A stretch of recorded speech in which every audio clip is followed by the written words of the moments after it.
Merci Jean pour cette belle présentation. Merci aussi aux organisateurs pour m'avoir invité. Donc, aujourd'hui, ce que je vais vous présenter, vous pouvez le trouver dans mon dernier livre, mon nouveau livre, Un saut quantique de la conscience, qui est publié chez Tré Daniel. Évidemment, la présentation, c'est un résumé parce qu'il y a beaucoup de contenu dans le livre. Au cours de cette présentation, je vais vous parler d'abord un peu du matérialisme scientifique, de l'influence que ça a eu pendant quelques siècles au niveau scientifique. Puis ensuite, je vais vous présenter des études de neurosciences qui montrent que, contrairement à ce que maintient certaines théories matérialistes, ce qu'on appelle l'esprit a un effet très important au niveau du corps. Et je vais vous présenter aussi brièvement d'autres études qui démontrent que l'esprit a une capacité d'influence au niveau de l'organisme, du cerveau, des systèmes physiologiques qui sont connectés au système nerveux, mais également une action à l'extérieur des limites du corps, une action qu'on appelle non locale. Et finalement, je vais vous parler de l'émergence du paradigme post-matérialiste. Donc, lorsque j'utilise esprit ici, c'est la contrepartie du mot mind en anglais qu'on utilise beaucoup dans les neurosciences et en psychologie. C'est l'ensemble des processus et des événements mentaux, qu'ils soient conscients ou non. Donc, ça englobe les pensées, les émotions, les intentions, les croyances, etc.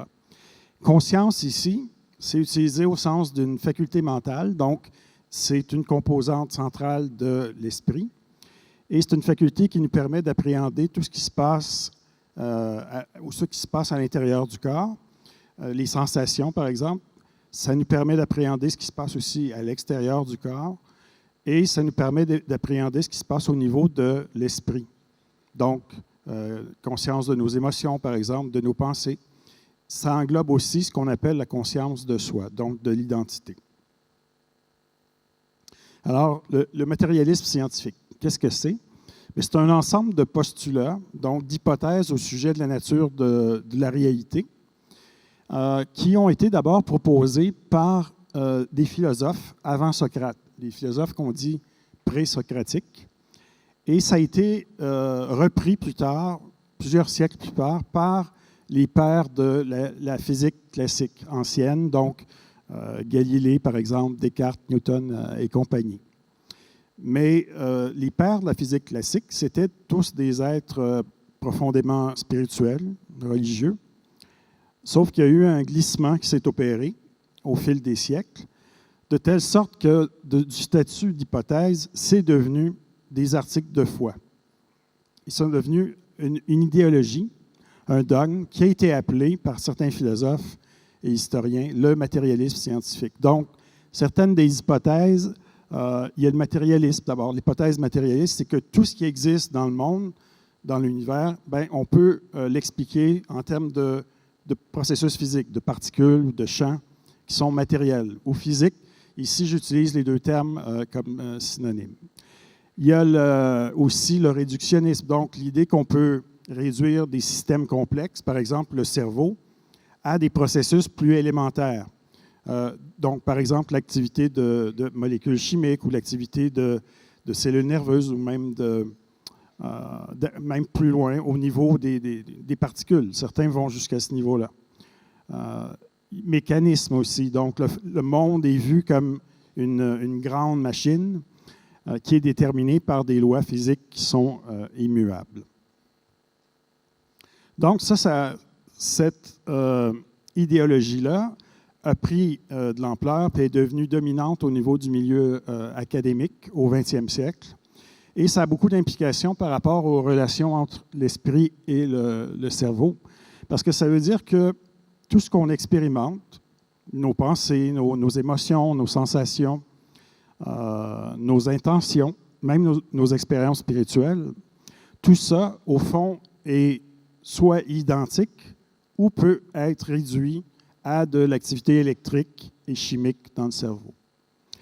Donc, ça, c'est le premier point. Deuxièmement, l'esprit est impuissant. Donc, nos pensées, nos intentions ne peuvent pas avoir d'effet véritablement au niveau du cerveau, du corps ou à l'extérieur des limites du corps, donc sur le monde physique.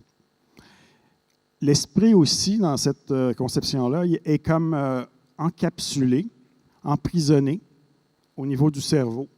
Donc, il ne peut pas opérer ou avoir d'impact au-delà des limites du corps parce qu'il est associé à de l'activité électrique et chimique qui est très, très localisée, donc de façon cérébrale. Alors, comme je le disais, c'est une idéologie qui est devenue dominante au 20e siècle. Et ça a fait que ça a retardé considérablement toute l'étude scientifique, donc de la conscience, des expériences spirituelles aussi. Par exemple, le mot conscience a été tabou pendant de nombreuses décennies au 20e siècle. Le premier centre d'études de la conscience, c'est à Tucson, en Arizona, à l'Université d'Arizona. Ça a été fondé au milieu des années 90. Donc, ça vous donne une idée. Il a fallu attendre très longtemps. Tout ça a été considéré comme tabou. Et ça l'est encore auprès d'un grand nombre de scientifiques. Et ce que ça a fait aussi, c'est que toute la dimension subjective de l'existence a été dévalorisée, minimisée. Et ça, c'est arrivé malgré la révolution qu'a connue la physique au début du 20e siècle. La physique quantique a remis en question ou a démontré la fausseté de la plupart des hypothèses ou postulats du matérialisme scientifique. Elle a montré, par exemple, que les particules atomiques, subatomiques et les atomes ne sont pas vraiment des objets solides. Ils n'existent pas de manière certaine en des endroits et des temps définis. Un des phénomènes les plus centraux qui a été découvert aussi en physique quantique, c'est ce qui a été appelé l'effet de l'observateur. Donc, on l'a vu ce matin, les particules observées et l'observateur, quand on parle d'observateur, ça inclut le physicien, mais ça inclut aussi sa méthode d'observation, ils sont liés. Et selon l'une des interprétations de la physique quantique, la conscience d'observateur est cruciale pour l'existence des phénomènes physiques qui sont mesurés.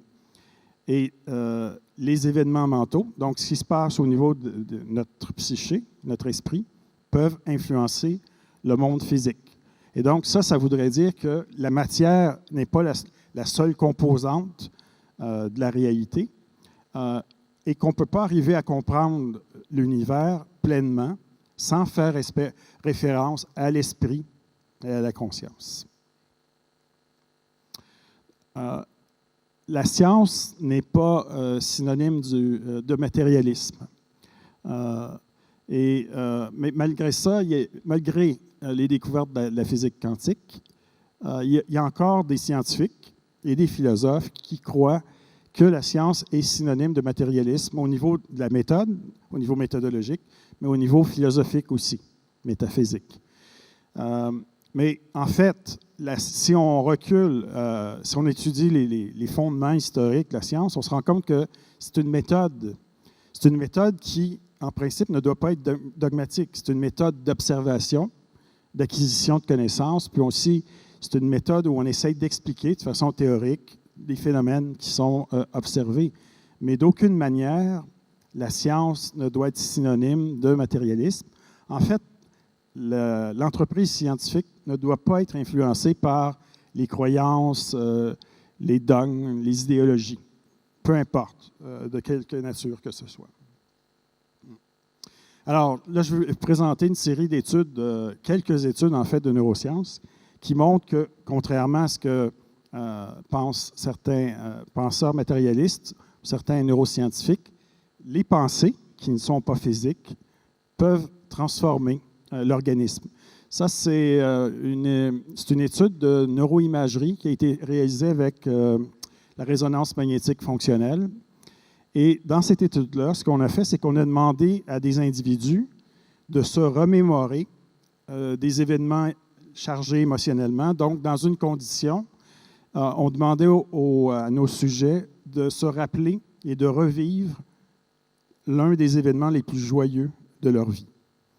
Et ce qu'on a observé ici, ce que vous voyez en orange, c'est des augmentations de production d'un messager chimique dans le cerveau qu'on appelle la sérotonine. Donc, la sérotonine joue un rôle clé au niveau de la régulation de l'humeur, des émotions.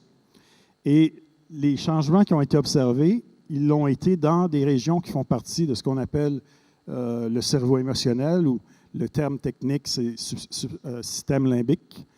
Et ces changements-là se manifestaient après environ 5 à 6 minutes. Donc, c'est très, très rapide et c'était très significatif. Il y avait une autre condition où on a demandé exactement l'inverse à nos sujets. On leur a demandé de se remémorer et de revivre l'un des événements les plus tristes de leur vie. Et on a observé exactement l'effet inverse. Donc, en orange, dans ce cas-ci, c'est les mêmes régions qui sont impliquées, mais c'est une diminution significative de la production et de la libération de sérotonine observée après 5 à 6 minutes. Donc, ça veut dire que nos pensées, même si elles ne sont pas physiques, elles n'ont pas de volume, de masse, etc., mais elles ont un impact profond.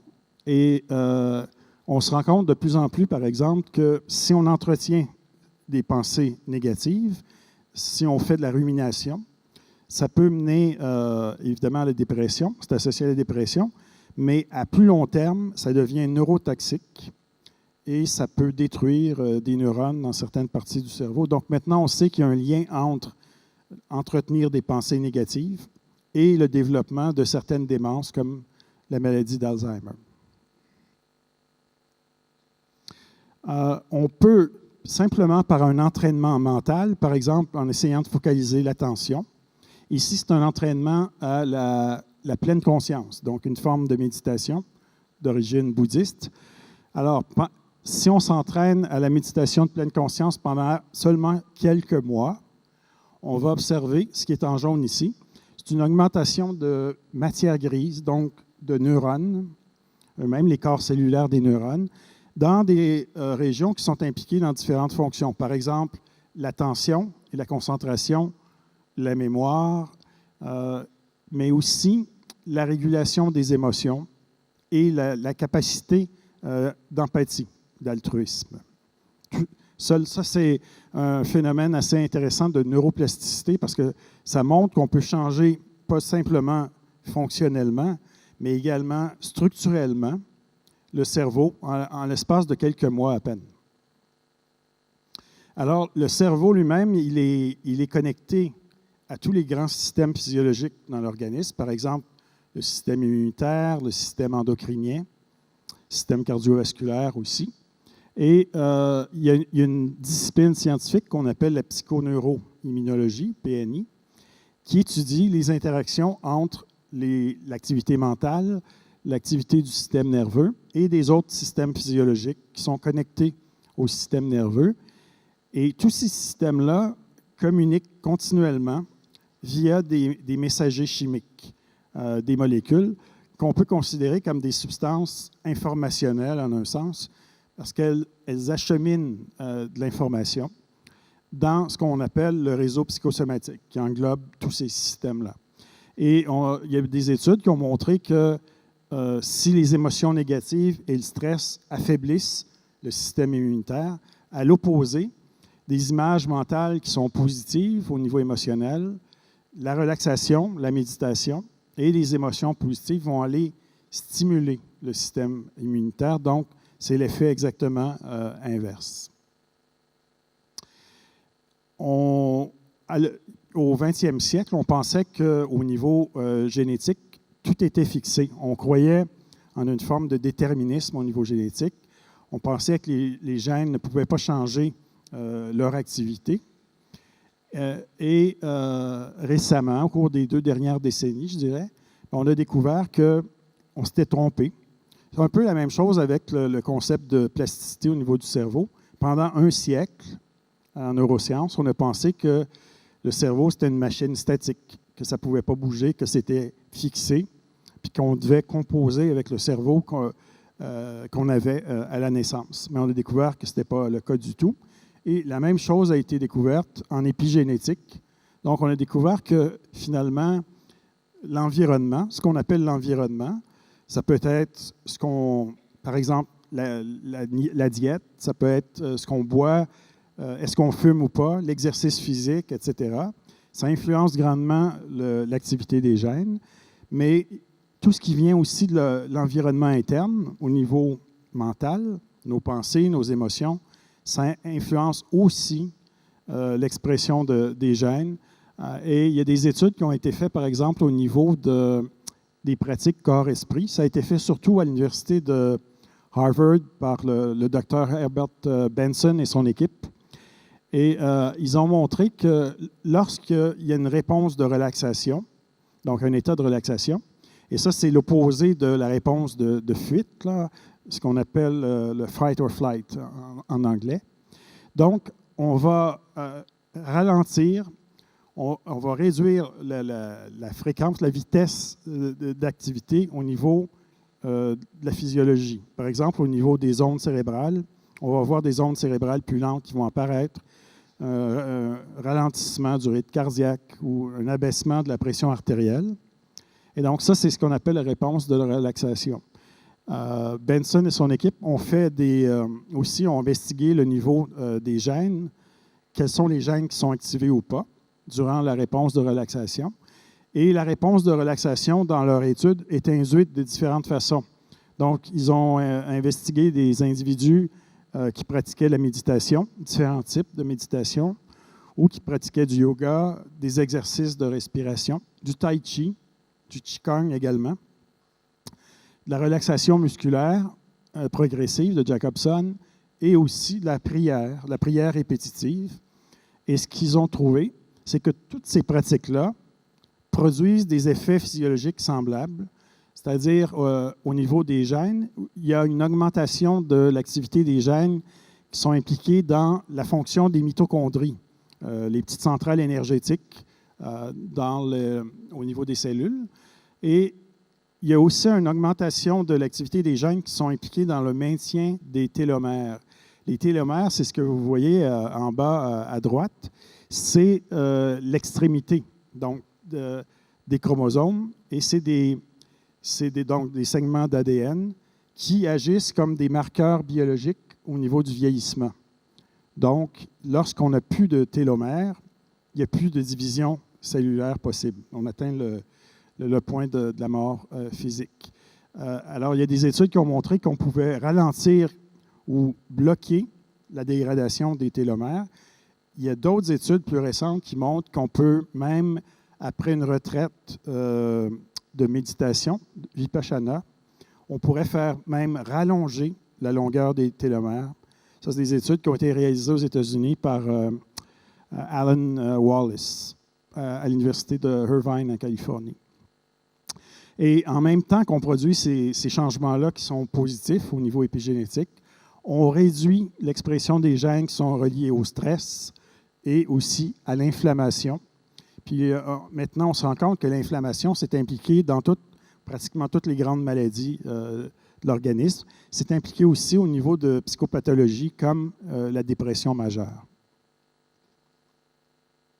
Donc, il y a une dizaine d'années, j'ai proposé, dans le cadre d'une théorie, l'hypothèse de la transduction psychoneurale. Alors, qu'est-ce que c'est? C'est que ici, on postule que tout ce qui est produit au niveau de l'esprit, au niveau mental, que ce soit nos émotions, nos croyances, nos perceptions, nos pensées, tout ça, on peut dire que c'est le langage du mental. On peut appeler ça du mentalais, si vous voulez. Le mentalais est reconnu par le cerveau et traduit sous forme d'activité électrique et chimique. Il y a un code. Par exemple, vous avez des pensées positives, vous vous sentez bien au niveau émotionnel, vous libérez plus de sérotonine, de dopamine ou d'endorphine, par exemple. Donc, c'est traduit de façon électrique et chimique dans le cerveau. Et compte tenu que le cerveau est connecté à tous les autres systèmes au niveau physiologique, vous avez des répercussions au niveau endocrinien, par exemple, au niveau immunitaire, au niveau du système nerveux autonome aussi, et même, comme je viens de le montrer, au niveau de l'expression des gènes. Donc, l'esprit, la conscience, induit des effets très, très importants au niveau de l'organisme. Un effet somatique très important. Maintenant, je vais vous parler un peu de l'esprit non local, c'est-à-dire que c'est des effets qui sont extrasomatiques, à l'extérieur des limites du corps. L'esprit non local, donc on a emprunté le concept de non-localité aux physiciens. L'esprit non local, ça veut dire que l'esprit n'est pas limité à un point spécifique dans l'espace, par exemple le cerveau ou le corps, et n'est pas limité non plus à un point précis dans le temps, c'est-à-dire le présent uniquement. Donc, l'esprit a la capacité de voyager dans le temps et dans l'espace. Les phénomènes psy, je vais vous en présenter quelques-uns ici, vont appuyer cette notion-là d'esprit non local. On en a parlé un peu aujourd'hui. Donc, il y a un protocole qui est appelé Ganzfeld. Vous avez, dans ces expériences-là, vous avez deux participants qui sont dans des pièces séparées. Vous avez ce qu'on appelle un émetteur. Et l'émetteur regarde une cible, une image, qui a été sélectionnée de manière aléatoire par un programme informatique. Et l'émetteur doit se concentrer sur l'image puis essayer d'envoyer l'image en question à un récepteur qui est dans une autre pièce. Et le récepteur, bien, il se trouve dans un fauteuil qui est confortable. Il a les yeux fermés. Il est isolé sensoriellement aussi. Et il porte un casque audio avec un bruit blanc. Donc, il entend un bruit blanc. Et après la séance, on présente donc au récepteur 4 images. Donc, il y a l'image cible et il y a 3 leurres. Et le récepteur, il doit classer les 4 images selon leur similitude avec ce qu'il a perçu. Et si il classe l'image cible en première position, donc c'est une réponse qui est correcte. Mais si ce n'est pas le cas, on considère à ce moment-là que c'est une mauvaise réponse. Et il y a des méta-analyses qui ont été réalisées. Des méta-analyses, c'est des analyses statistiques sophistiquées où on peut regrouper l'effet de dizaines, de centaines, parfois de milliers d'études, d'autres études, pour déterminer jusqu'à quel point un phénomène est réel ou pas. Donc, on essaye de déterminer ce qu'on appelle la taille de l'effet. Et je donne un exemple ici, mais il y a plein d'exemples parce qu'il y a eu beaucoup de méta-analyses. Une méta-analyse qui a été réalisée avec plus de 2000 études en utilisant ce protocole-là. Ça révèle une probabilité pour que les résultats soient dus au hasard de 1 sur 1 million de milliards, donc 1 sur 10 à la 15. Donc, ça montre que ce phénomène-là d'échange d'informations au niveau mental, c'est un phénomène qui existe, véritablement. Il n'est pas nécessairement très fort statistiquement. Ça dépend des sujets. Il y a des grandes différences. Par exemple, il y a des chercheurs qui ont découvert que si on teste des individus qui sont habitués à travailler avec des images mentales internes, comme des artistes, le taux de succès augmente considérablement. Et il semble aussi que ce soit possible de faire des apprentissages pour développer cette capacité-là. Il y a un autre phénomène intéressant qui valide l'idée d'un esprit non local, c'est les générateurs de nombres aléatoires. On en a parlé aussi cet après-midi, brièvement. Donc, c'est un appareil en fait, c'est un circuit électronique qui crée du bruit électronique. Et le bruit électronique, il est traduit sous forme de chiffres. Donc, des séquences de 0 ou de 1 et de 1. Et on va demander aux participants, par exemple, d'influencer l'activité du générateur de nombres. Vous voyez en haut, c'est un peu comme une clé de mémoire qu'on peut insérer dans un ordinateur. On va demander au sujet de générer plus de 0 que de 1 ou l'inverse.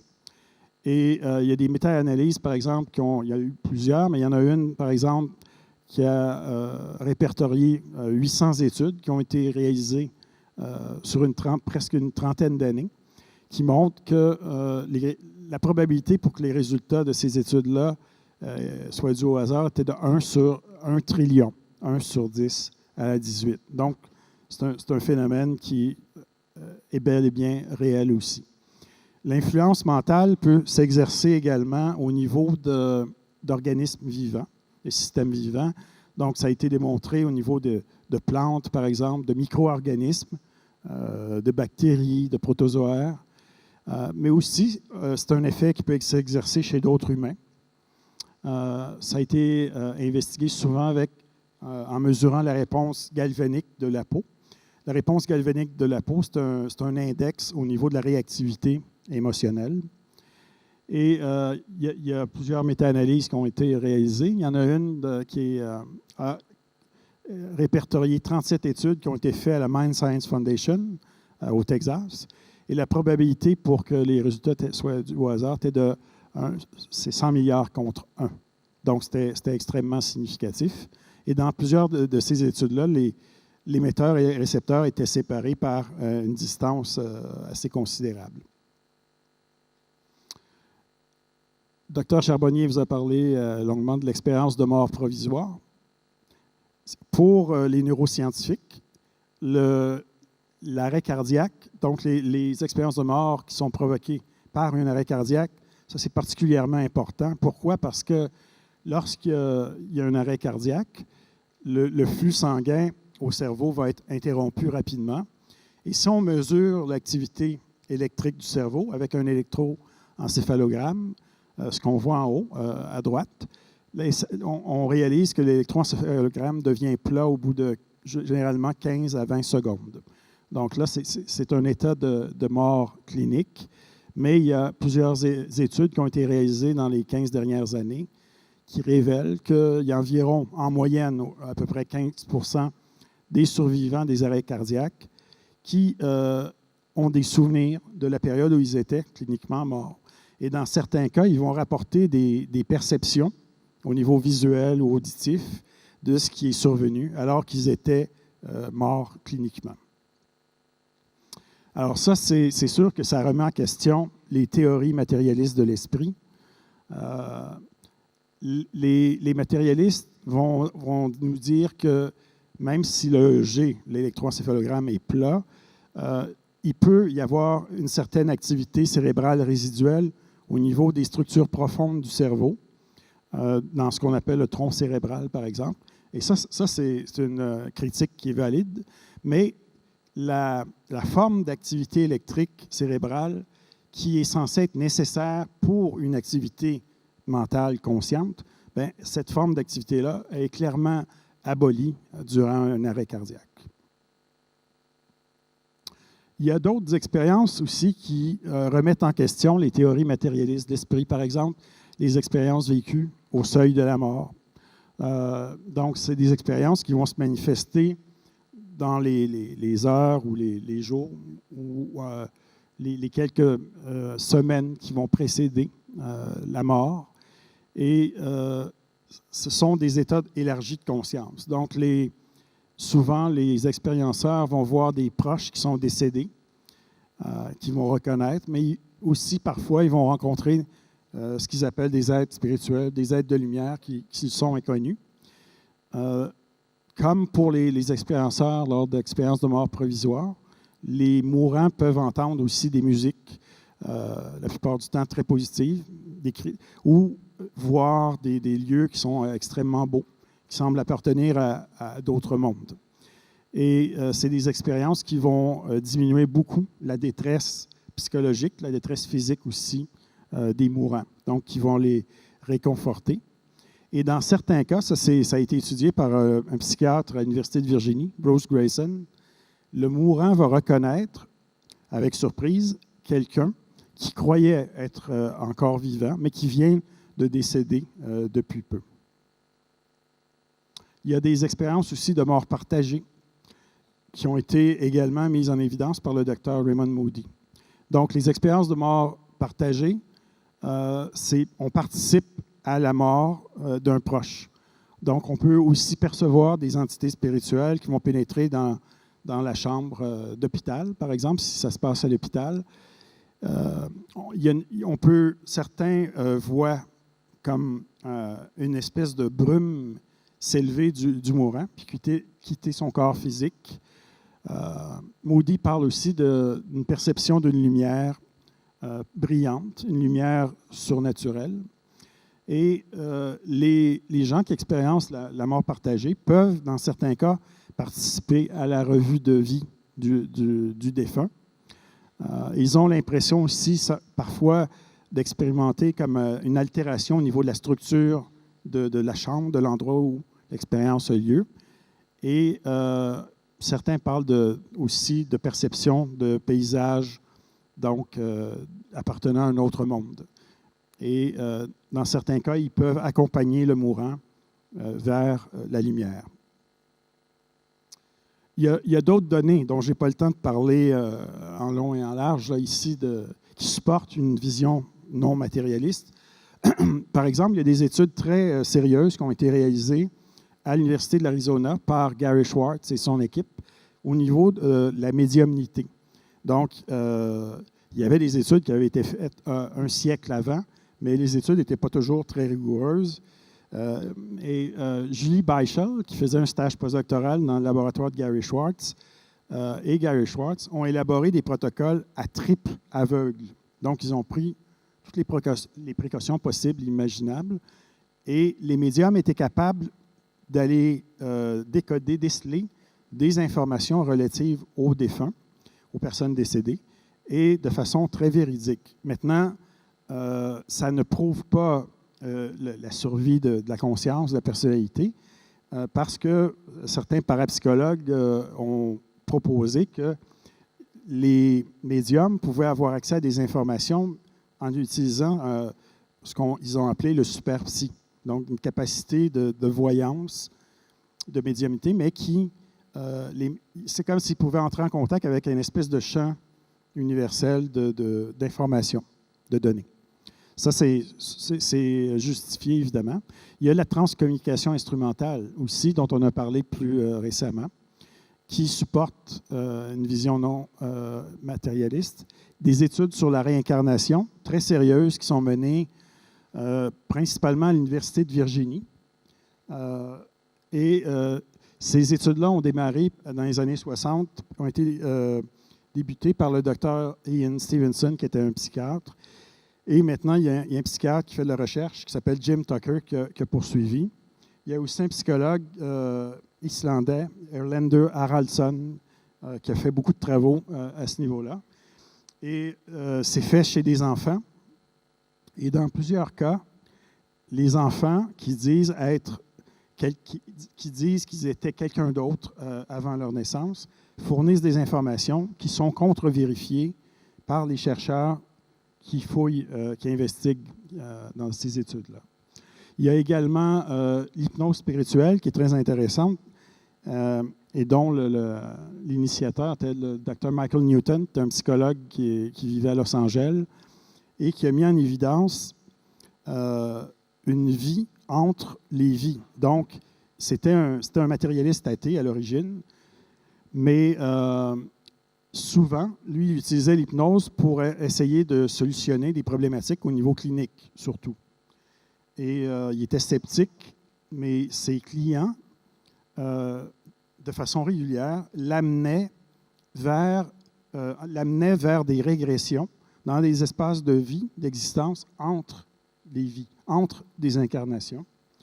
Et très souvent, ça permettait de régler les problématiques de ces patients-là. Et Newton a investigué avec un questionnaire par la suite des milliers d'individus. Et là, il s'est mis à poser des questions de façon systématique pour investiguer cette possibilité-là. Et il a fini par, après 40 ans de recherche, à être convaincu donc de l'existence de périodes de vie entre les vies, qui vont dans le sens de la réincarnation aussi. Il y a d'autres travaux qui sont faits par des psychologues qui sont spécialisés en psychologie prénatale, périnatale, qui mettent en évidence, qui suggèrent l'existence d'une conscience, donc chez l'embryon, mais d'une conscience transcendante. Donc, Dr. Charbonnier dirait une conscience extraneuronale. Donc, cela existerait déjà chez l'embryon.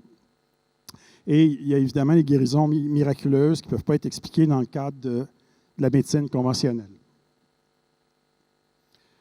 Il y a aussi des expériences transcendantes, des choses que j'ai investiguées moi-même pendant plusieurs années, lorsque j'étais à l'Université de Montréal surtout. Donc, c'est des états élargis de conscience et au cours de ces états-là, l'expérienceur va accéder à une réalité qui est plus grande, plus vaste, qui va transcender le monde matériel. Et l'expérienceur peut aussi entrer en contact avec des entités qui sont non physiques. Donc, là-dedans, il y a tout ce qui s'appelle, par exemple, conscience cosmique. Donc, la conscience cosmique, c'est l'expérience ou l'état dans lequel le petit moi ou l'ego disparaît de façon temporaire et il y a comme une fusion avec le cosmos en entier. Il y a d'autres expériences, des expériences chamaniques, par exemple. Il y a des expériences aussi de ce qu'on appelle en Inde la montée de Kundalini. Et il y a d'autres expériences qui sont déclenchées par des substances qu'on appelle les entéogènes. Donc, des substances comme l'ayahuasca, par exemple, ou la mescaline, la psilocybine, le LSD. Donc, c'est vrai que ces substances-là vont avoir un impact au niveau perceptuel, peuvent entraîner de la distorsion, mais ces substances-là permettraient également d'enlever des filtres au niveau cérébral et permettraient aussi d'accéder à d'autres plans d'existence. Alors, toutes ces données-là, empiriques, nous mènent, au fond, à proposer l'existence ou la nécessité de faire une transition vers un nouveau paradigme qu'on a appelé le paradigme post-matérialiste. Alors, il y a un philosophe des sciences, un historien des sciences célèbre, Thomas Kuhn, qui travaillait à l'université Harvard dans les années 60 et qui a écrit un livre qui est devenu fameux au sujet, justement, des changements de paradigme. Donc, un paradigme, c'est une manière de voir les choses, c'est une représentation du monde. Ça peut être aussi une grande théorie dans une discipline scientifique donnée. Et les paradigmes scientifiques, ils changent évidemment en fonction de l'évolution des connaissances, des technologies. Mais à un moment donné, un paradigme qui est dominant commence à avoir plus de difficultés parce qu'on découvre des anomalies. Donc, c'est des observations qui ne cadrent pas avec le paradigme en place. Et là, il y a des chercheurs qui vont réaliser que le paradigme dominant ne peut pas expliquer ces anomalies-là. Les anomalies existent uniquement en fonction de la nature du paradigme, évidemment. Parce que si on considère d'autres paradigmes, d'autres théories, là, c'est plus considéré comme des anomalies. Et lorsqu'il y a un nombre suffisant de chercheurs qui vont se regrouper au niveau d'une nouvelle façon, une nouvelle théorie, un nouveau paradigme au niveau scientifique, on aboutit à une révolution au niveau scientifique. Alors, les données empiriques que je vous ai présentées de façon très sommaire, puis il y en a beaucoup d'autres qui sont discutées dans mon nouveau livre, elles démontrent, ces données-là, que le matérialisme scientifique est erroné. Il est incomplet. Il y a beaucoup plus que la matière.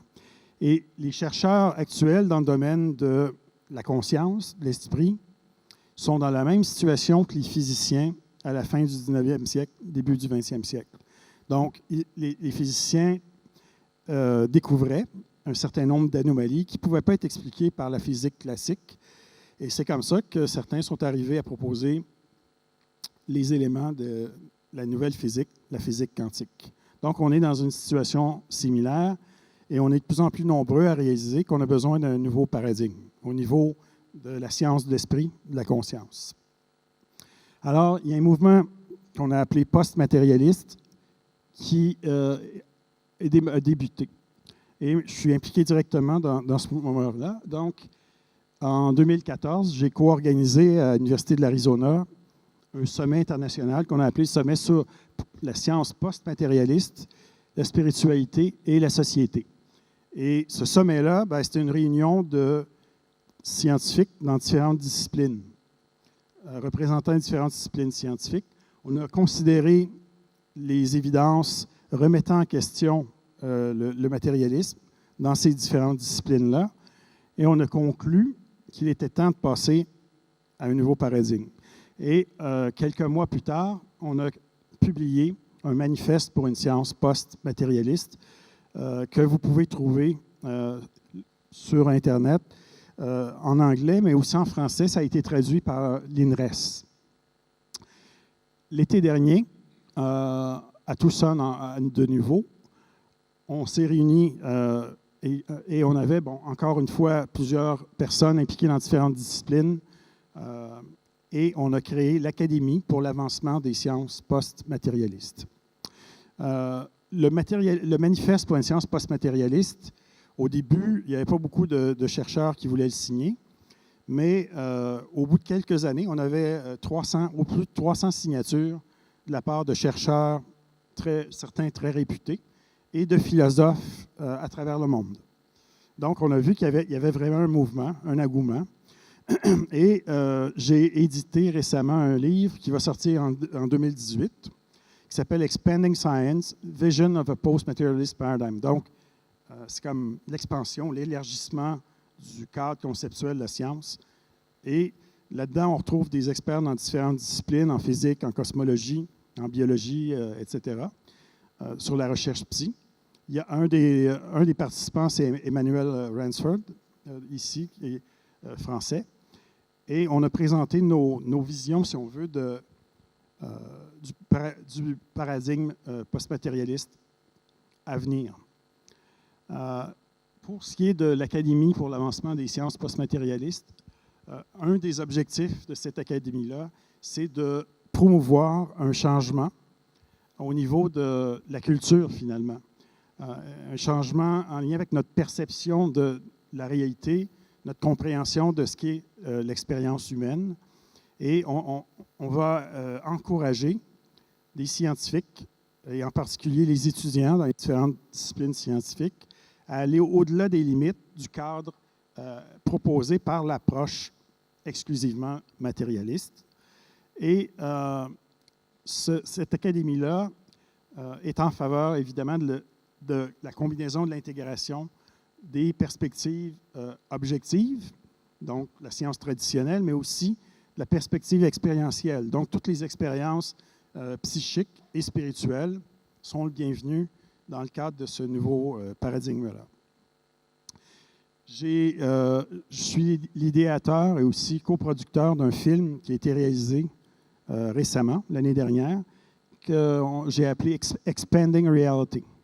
Alors, il y a un site web, vous pouvez voir le film sur ce site web-là, expandingrealitythemovie.com, c'est l'adresse. On a fait une version, ça se passe en anglais, mais on a une version sous-titrée en français. Il y en a une autre sous-titrée en espagnol. Et donc, la plupart des scientifiques qui ont participé à l'émergence ou à la fondation de l'Académie, on les retrouve dans ce film-là. Et ce qui est intéressant dans ce film-là, c'est qu'on ne présente pas uniquement des données de recherche, mais c'est les scientifiques eux-mêmes montrent qu'ils sont humains comme tous les autres, et ils ont des expériences subjectives qu'ils ont cachées pendant longtemps. Mais dans ce film-là, on en voit quelques-uns, dont moi-même, qui s'ouvrent par rapport à leurs propres expériences psychiques ou spirituelles. Donc, c'est quoi le paradigme post-matérialiste? Bon, qu'est-ce qu'il nous dit? Il nous dit qu'il est maintenant temps, et ça, c'est des extraits du manifeste pour une science post-matérialiste, il est temps d'élargir notre conception du monde naturel et d'embrasser un paradigme post-matérialiste. Et c'est un paradigme qui n'est pas contre la matière, parce qu'on reconnaît que la matière, c'est une constituante fondamentale de l'univers, mais la matière n'est plus considérée comme l'unique composante de la réalité. L'esprit, dans ce cadre-là, et on peut inclure la conscience là-dedans, donc ça représente un aspect de la réalité qui est tout aussi fondamental que la matière, l'énergie, l'espace et le temps. Et l'esprit est fondamental, il est primordial. Donc, c'est-à-dire qu'on ne peut pas le réduire à quelque chose de plus dérivé de la matière ou quelque chose de plus élémentaire. Et évidemment, les phénomènes que je vous ai présentés en ce qui concerne l'esprit non local nous montrent qu'il existe une interconnexion très, très forte entre le monde de l'esprit, la psyché, si vous voulez, et le monde physique. Et ces deux mondes-là, ça représente des aspects complémentaires, mais d'un tout qui est indivisible, en fait. Et il y a plusieurs scientifiques qui sont maintenant post-matérialistes, qui croient que ce tout indivisible, bon, c'est ce qu'on appelle la réalité, mais qu'à l'origine du monde de la matière et du monde de la psyché, il y aurait une source commune. Plusieurs pensent que ce serait la conscience ou une forme d'esprit, mais à un niveau beaucoup plus grand que ce qu'on expérimente chez l'être humain. Et dans ce sens-là, ça rejoint plusieurs traditions spirituelles. Dans ce contexte-là aussi, on reconnaît que l'esprit humain, par sa volonté, par son intention, peut altérer l'état du monde physique et de façon non locale, comme je l'ai démontré. Et également, les expériences de mort provisoire qui surviennent durant l'arrêt cardiaque, ça suggère fortement la survie de la conscience et l'existence de d'autres niveaux de réalité qui ne sont pas physiques ou en tout cas qui sont moins physiques que notre expérience terrestre. Et dans ce sens-là, la spiritualité est reconnue, est acceptée et représente un aspect très important de l'existence humaine. Donc, on peut se poser la question, qu'est-ce que le cerveau fait dans ce contexte-là? Le cerveau, on en a parlé aujourd'hui à quelques reprises, il semble agir comme une interface pour le monde de l'esprit et il semble agir comme un filtre. Et ça, ce n'est pas des idées nouvelles, ça a déjà été proposé il y a un siècle par William James, le père de la psychologie américaine, par Henri Bergson aussi et certains autres. On peut faire l'analogie dont Jean Stone a parlé ce matin avec le téléviseur. Donc, vous avez un récepteur télé qui reçoit des signaux électromagnétiques et qui va les convertir, les décoder en images et en sons. Et s'il y a une atteinte au niveau d'une des composantes électroniques du récepteur télé, il va y avoir de la distorsion au niveau de l'image ou du son ou des deux. Et la capacité du récepteur à décoder les signaux électromagnétiques est affectée. À ce moment-là, on peut perdre carrément le programme. Mais par exemple, si vous êtes en train de regarder un bulletin de nouvelles, est-ce que ça signifie pour autant que la lectrice de nouvelles qui vient disparaître de l'image, elle réside à l'intérieur du récepteur télé? Pas vraiment. Donc, c'est le genre d'analogie qu'on peut faire au niveau des relations esprit-cerveau. Le cerveau, en temps normal aussi, agit comme un filtre. Donc, il nous limite, et il nous restreint au niveau de ce qu'on peut expérimenter. Il nous fait focaliser sur des choses qui semblent importantes au niveau de la survie, au niveau de la biologie, surtout. Mais dans certains états, heureusement, on peut altérer cette fonction filtre du cerveau. Donc, c'est comme si, au lieu de toujours syntoniser les mêmes chaînes de télé, par exemple, au début de la télévision, il y avait uniquement quelques chaînes télé. Tout à coup, on découvre que le câbleau de distribution existe, qu'il y a des centaines de chaînes ou des fréquences qui sont accessibles. Donc, c'est un peu la même chose. Comment on peut l'altérer, la fonction filtre du cerveau? Bien, par différentes pratiques spirituelles, par des antéogènes, par l'isolation sensorielle, par la respiration, de plusieurs façons. Et il y a 3 ans, j'ai créé une approche psychospirituelle qui s'appelle la connexion intérieure. Et j'utilise des sons isochrones à l'intérieur de trames musicales pour altérer la fréquence des ondes cérébrales. Et en utilisant cette approche-là, mécaniquement, on peut faire changer la fréquence des ondes cérébrales.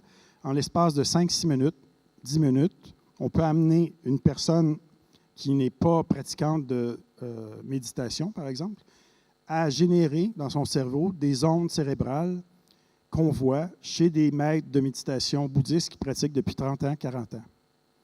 Donc, c'est une approche qui est plus mécanique, mais qui fonctionne très bien parce que le cerveau se synchronise naturellement, a une réponse d'entraînement avec les stimulations qui sont appliquées dans l'environnement. Donc, ça fonctionne très bien.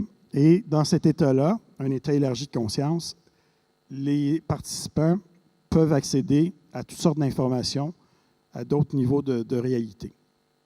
Donc, un peu de la même façon que ce dont vous a parlé le docteur Charbonnier précédemment.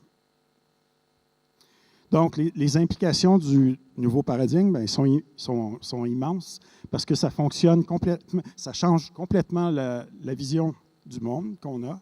Ça transforme notre vision au niveau de la biologie, par exemple. On ne se conçoit plus comme des robots biologiques, des machines complexes, sophistiquées, mais ça nous redonne de la dignité, ça nous redonne beaucoup de pouvoir aussi en tant qu'être humain. Et parce que l'interconnexion entre le monde de la psyché et le monde physique est démontrée et est centrale, ça promeut une conscience accrue de l'environnement. Ça nous amène à vouloir préserver la biosphère et ça encourage des valeurs positives comme la compassion, par exemple, l'altruisme, le respect.